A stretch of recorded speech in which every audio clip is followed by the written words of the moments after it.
Like the tax base, also we needed to look at what natural resources that we have, what we can build on. Also, we have a lot of resources here for community services. I heard that some comments that just like helping the needy and the community, our community outreach. We also have Wildemar Community Council here that is a non-profit organization, and we just had a street fair and car show, and we were able to raise a lot of money for the Hope, and we fed. Our goal was to feed 1,000 meals. We way surpassed that, and I would say probably we double or quadruple that. And we still have a lot more to donate to Hope and for Thanksgiving, and hopefully we'll be able. And we're going to have another Christmas toy drive for children that are not able to do that themselves, families. So we have a lot of things in the community that are already here, but not many people know about them. We have to publicize those things and let people know that this is available here. Also, we have our redevelopment agencies projects for Lakeland Village, Wildemar area. A big portion of Wildemar is in that redevelopment project, and there's a lot of things that can be built for this community, such as community centers, such as clubs, whatever you think. And the city has to kind of cooperate with those groups and those organizations and build things for the city, because these are some of those federal funds, state funds, and a lot of tax increments that we can use here. So we need to get really involved. I'm glad to see a lot of people here, but we need those people to see these people in RDA meetings once a month, the third Wednesday of the month. And also, we need to see these people at the Mission Trail Library. And we need to see a lot of involvement with the Wildemar Community Council in the social services that we can provide. Okay, as time winds down here, let's try to make our comments brief. Right here. Yes, John, okay. When you mentioned rooftops, my heart started going like this, and it hasn't calmed down yet.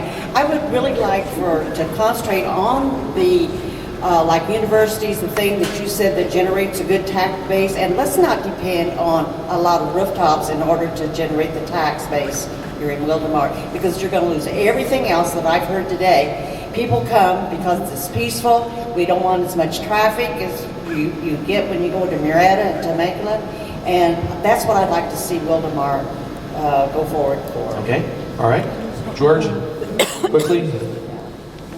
With respect to all the people who have spoken, and with respect also to redistricting, or to districting, in my opinion, we're too small to have districts. I think that it would not only deprive some of the present incumbents from becoming re-elected, but I think that it should be in a large situation because of the nature of the locations in the city. Yeah, that's an interesting concept, because if you took, I don't know how many voters there are in total in Wildemar, registered voters. No, not registered, not 23,000. It's a whole lot less than that. About 12,000. So if you broke that up into five districts and you elected from district, you know, you could actually have a handful of people deciding who the council is. So let's just spend a minute on it, because I know we're winding down here. What are some other thoughts about districting? Positive, negative, good idea, not a bad idea? Right here. Well, first of all, I'm really concerned that we are discussing this here. Cityhood passed by a majority, and so did district election by district. And I think you've hit the nail on the head when you say that the reason the council is opposed to districting is because some of them couldn't be re-elected without moving. Seems like a good reason to me not to like it. Gina, in back. Yes, you know, the voters had a chance for districting, but it was really unfair to the public. The voter registrar's office, there was a mess up. There wasn't the disclosure of the for districting or against districting. It wasn't fully disclosed to the voters, and so they really weren't educated on the issue. So I believe it needs to come up to the community again in full disclosure and brought to the community again. We're going to go here, and then we're going to go back over here. Oh, Terry's calling me now. Move along. I think we need to elect the best people for the job, no matter where they live. Okay? Sure. Oh, right there, the young person. I think that we should get community gardens, because like it can be peaceful and you can like have pathways pathways dedicated to certain people or even benches, like a peaceful place even for weddings, community weddings. Okay. That's what I think we should have. All right, thank you, sir. This is, I know you asked about districting, but I didn't see it up on the charts there. I did want to, if we could use the phrase quality park system, if that works, if that's legal. I'd like this. Quality what system? Parks. Quality park system. All right, we're zipping along, sir. And we're just going to write down here and try to get as many of these again before Terry yells at me.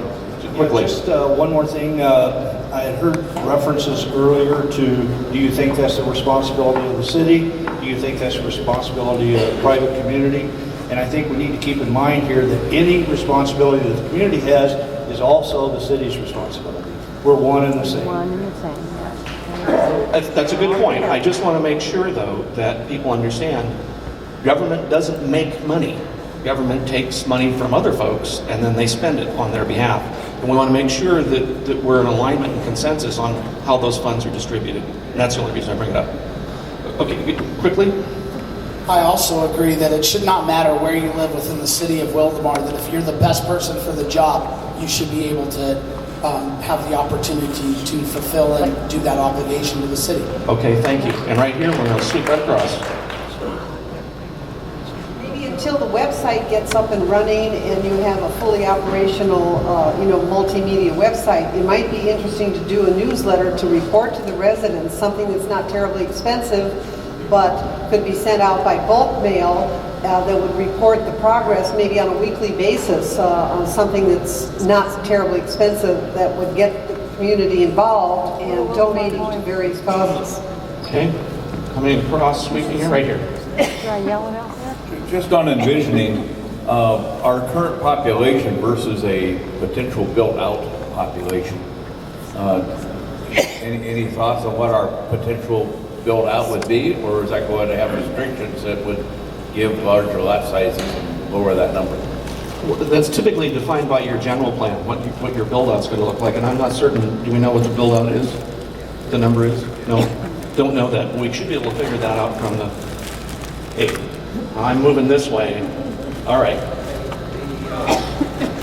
Based on the general plan that we recently revised, I believe, if Cheryl correct me, I believe the estimate was right around 66,000.